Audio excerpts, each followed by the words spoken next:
So, today I want to talk to you guys a little bit about the Garmin Striker 4 portable kit, sonar / depth finder, fish finder, whatever you want to call it. Basically, this is an entry-level sonar from Garmin. To begin with, I think this is an amazing little device that can help you catch more fish and especially take the guessing work out of prospecting new places, new lakes, rivers, whatever you happen to fish on. For starters, the Garmin Striker 4 comes with a bunch of accessories that make it portable. First, let's talk about what the portable kit comes with. Now, obviously, we have the transducer with the suction cup mount. It also comes with the 7 ampere-hour battery, which is behind here. You have an access door behind the case for easy access to the terminals and to charge the battery. It also comes obviously with a battery charger, and it has an indicator light that shows you when the battery is charged. So this is a 12-volt battery, 7 amp per hour, and after several tests and using it for a couple days out on the water, I've been on a 3-day fishing trip, and it did last the whole 3 days without any issues at all. In fact, I don't know how full it was, but I guess there was at least 25% charge left on the battery after 3 days of fishing. Now, let's take a look at the sonar.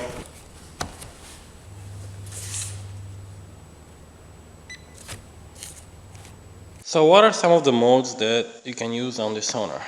To begin with, we have the traditional mode that everybody knows, where you have your bottom structure, obstacles in the water. Those arcs here typically represent fish, some more fish around structure on the bottom. At the top, I've configured this earlier, you can have your compass, so it shows you the direction in which you're pointing. It's right up here. I'm not sure if you guys can actually see this properly. On this screen, as you can see right now, it's on auto zoom, so if the depth level changes, the zoom level will change as well to have the structure on the bottom. If we keep on the screen long enough, then you will probably see it adjusting by itself. So right now we're in auto zoom range. As you can see, it just adjusted again because the bottom moved. We actually have a drop here. This is simulation mode, but if there was a drop, the screen would readjust as it did just now. But you can also adjust this manually. So if we go into manual range, I can change the range to lower or higher directly. See, I cannot go below the bottom, but I can go up into the column of the water. Okay, this is directly on the screen. Now in manual range, as you can see here, if I move left and right, then I'm just going to move the pointer and probably try to find whatever I've seen on the screen, a fish, exactly at what depth it is. So here on the right, it shows the depth of what I'm pointing at. Now if I go back, it continues scanning and showing me everything right now at the defined range and speed. The second mode available on the sonar is the flasher mode. And if some of you have ever ice fished, you probably know exactly what that is, especially if you're vertical ice jigging. This is an amazing mode for such a small unit because it integrates basically 2 sonar or depth finders, fish finders into one. It's probably not as good as a dedicated flasher for ice fishing, such as a Vexilar or some of the other models out there. But basically what this is that it shows you the bottom here, as you can see. In the inner circle, you have the different depth levels available. You have 0, 12, 24, 36, exactly, etc. Now the bottom here is this dark red portion here that you see, and as the sonar indicates right now, it's at about 26.4, 27.6, etc, etc. Whatever you have here above the bottom is typically fish, or it could be some grass, algae, whatnot. If they move, it's fish normally. And whatever you see here as now it's just fooling with me because I'm just trying to demonstrate here. Obviously this is in a simulation mode, so it's going to do all sorts of weird things, but if we were out on the water ice fishing right now, I could exactly show you what I mean. Those lines here typically would represent your jig or whatever you're trying to fish with for the bottom fish, and if you see those lines moving up against that blue or green line that you're jigging up and down, then that means typically fish is coming up. Obviously the darker the line, the bigger the object. The third mode that you can display on the sonar is the split frequency, where you can have the 200 kilohertz and the 77 kilohertz side by side, so that you can see your narrow cone on one side and then your wide cone on the other side. That's particularly useful if you're prospecting new waters, if you want to see structure and objects on a wider sonar cone, but you also want to see practically exactly what's underneath the boat, so you can differentiate between the two.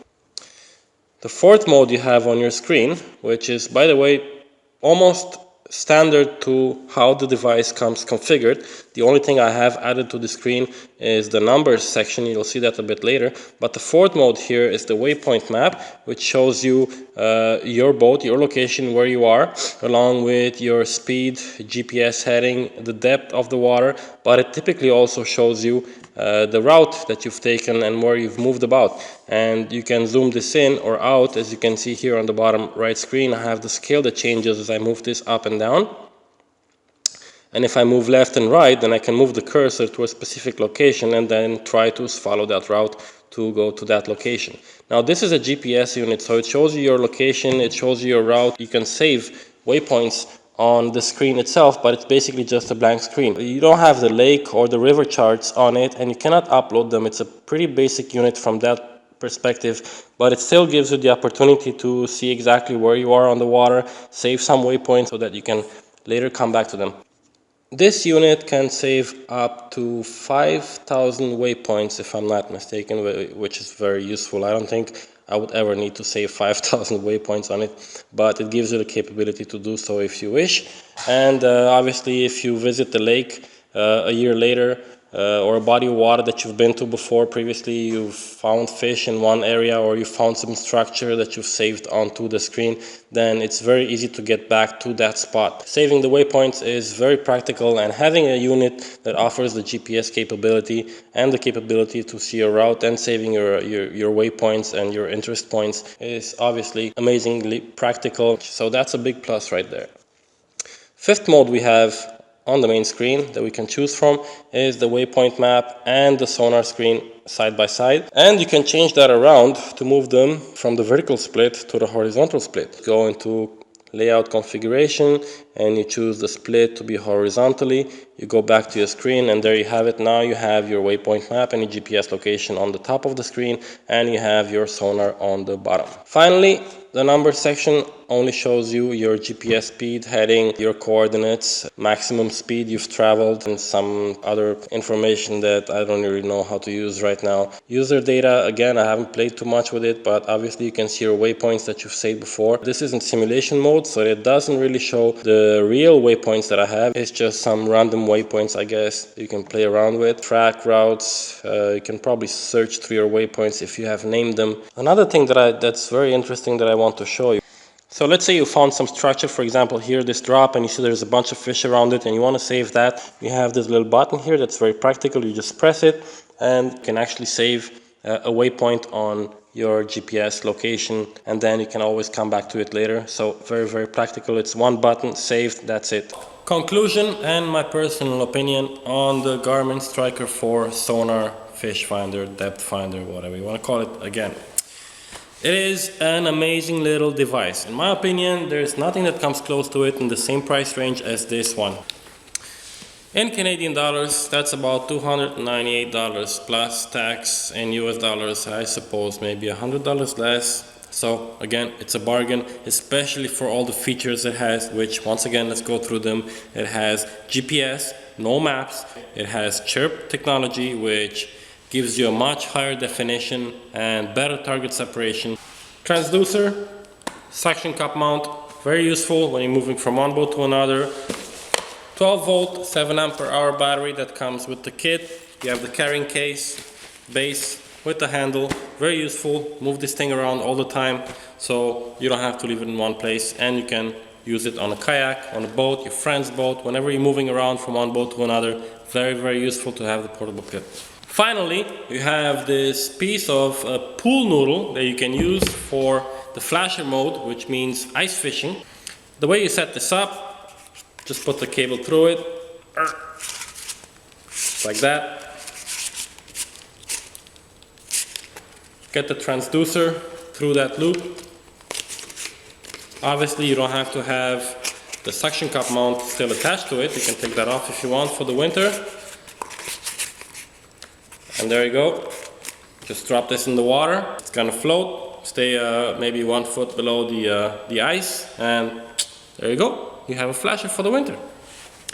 To round up my conclusion, this little device is just awesome, and all the features and the functionality that it offers that is completely unmatched by any other budget-conscious sonars, fish finders, depth finders today on the market. And to give a little comparison, I've tried the Humminbird Piranha-Max 197C Portable, which doesn't even have nearly half the functionality or the configurations that this one has. It has no chirp technology, and it doesn't come with a GPS, even though this one with GPS doesn't have the lake charts, river charts, you name them.